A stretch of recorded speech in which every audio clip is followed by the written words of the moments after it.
How excited are you to be coming to Durham?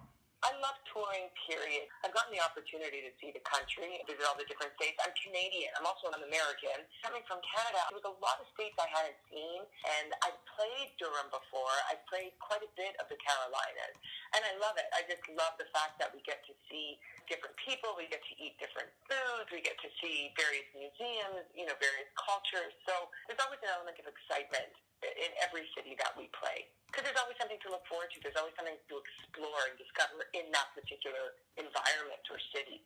And you've been with Chicago for quite a while. How long have you been with the show now? Well, I started in 2003 in Montreal with the French premiere. It was at the Just for Laughs Festival, and this was shortly after the movie had come out. There was a lot of international interest, so you started seeing all these various companies opening up around the world, and Montreal wanted to be the first French company. And the idea was once it would start in Montreal, it would then move on to Paris, and that's exactly what happened.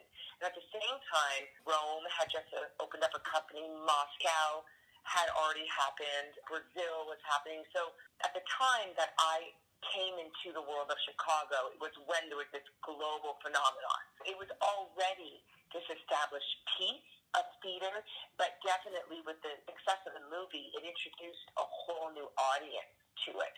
So from there, I joined the Broadway company in 2004, and then I joined the tour in 2005.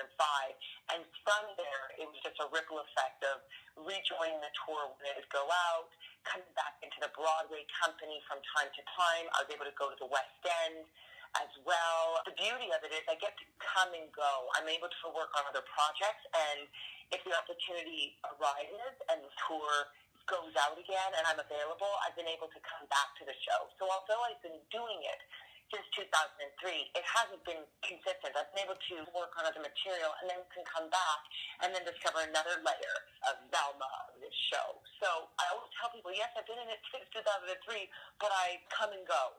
And in that, under the umbrella of Chicago, we've toured the world with it. It's been an amazing, amazing experience. I mean, it's a timeless piece, and I think, having now done it, I've done it now in 11 international cities. This piece translates no matter where you are in the world. The themes are timeless, and everybody identifies with it. Even with the language barrier, even with the translation, it still translates, and that's fantastic. And of course, you play Velma Kelly, a role that's been played on stage and screened by Chita Rivera, B.B. Noor, I think Catherine Zeta-Jones, etc. Now, how would you describe your take on the character? There's so many layers to Velma. People say, she's, fighting for fame, fighting for celebrity, wants to see her name in the papers. And I go, great. So that's the first layer. That's the superficial layer that we see, or that maybe some people would describe her as. I don't really see Velma that way. I think Velma, the way I have always approached any character I play, you have to find her truth and the heart. If you don't, then you've got to love and in some way like and respect your character. You might not agree with their choices, but there has got to be an element that you identify with. And I've always seen her as a survivor of her circumstances. And I think this drive, this ambition she has, ultimately is also to get herself out of jail. At the human level of going, I don't want to be here. I'm limited here. I don't have freedom here. And to get back out there so that she can get back out there and get her name back out on stage and do what she's really passionate about. And I think she just loves to perform.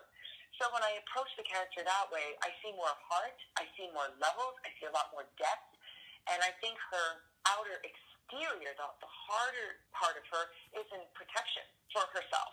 And she kind of did grow up on the other side of the track. And in a tough town, Chicago, that time was very rough. And so I don't think it's because she initially thinks she's almighty and powerful. I think she's confident, and she has a level of assuredness about her.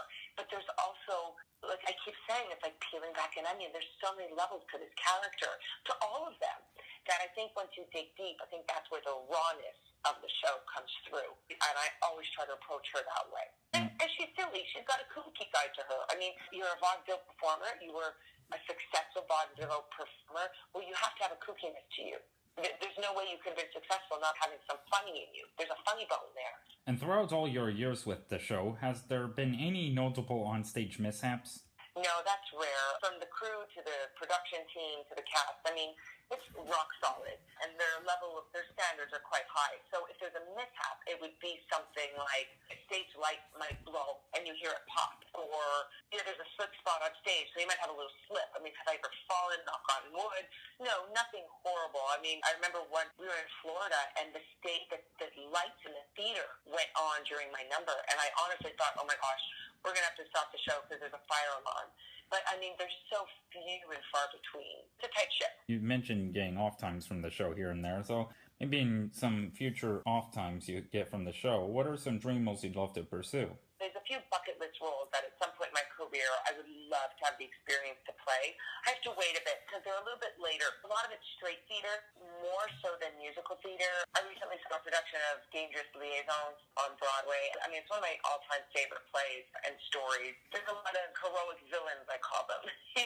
These women that are complicated and that feel things very deeply, and again, layers upon layers. So that would be a show I'd love to do. There was always Cabaret, any of John Cander's pieces, Fred and John Cander. I would love to work on. Cabaret was always a bucket list for me. There's things like independent film and stories I want to tell and projects I'd love to be a part of. And I think roles that speak to people is what I am drawn to, finding the good in a darker character or an evil heroine, and also finding the comedy in areas where we wouldn't necessarily see a funny. So that's why I think I'm kind of drawn to those kind of shows. Next to Normal is another one I'd love to play, Diana, Next to Normal. Yeah, things with that you don't initially see right away, that you have to kind of unravel as the 2.5 hours of the show go on. That's a great thing about live theater, is that, even when you revisit a piece, you get to find many new things you may not have noticed the first time. That's right. My family has seen this show so many times, and my mom says it's always different every single time. You catch something you didn't catch the first time around. That's the piece that, I've seen so many people go in and out of these roles, and everyone brings something. And I love it because I discovered something about these roles that I've been exposed to that maybe I didn't see before. What advice would you like to give to any aspiring young performers out there?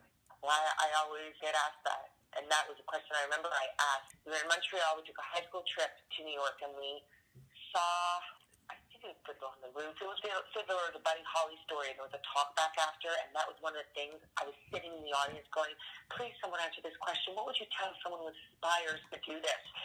And I think it is very important to follow your dream and to really get real about the work it's going to entail, and to not sugarcoat that work and think that, well, I see people on YouTube, or I see American Idol, or I see So You Think You Dance, and I have an Instagram account, and I have all these followers, and this can happen. Yeah, yes, you're absolutely right. It can happen that way, but the 8 shows a week, the schedule, the stamina, and the lifestyle that you have to prepare yourself for, behind that passion that you have to have that will to work very hard. And I'm seeing that especially because I'll teach from time to time, and I do workshops, and I instill in my students, keep that passion burning, because that is what's going to get you through the time when you will face challenges in this line of work and in this passion, this art that you have to, execute out there in any form, whether it's painting, singing, dancing, acting, whatever it is. But you've got to have that work ethic as well. It goes hand in hand, because it's a lot of work, and it's a lot of stamina, and you have to have a little bit of a thick skin as well.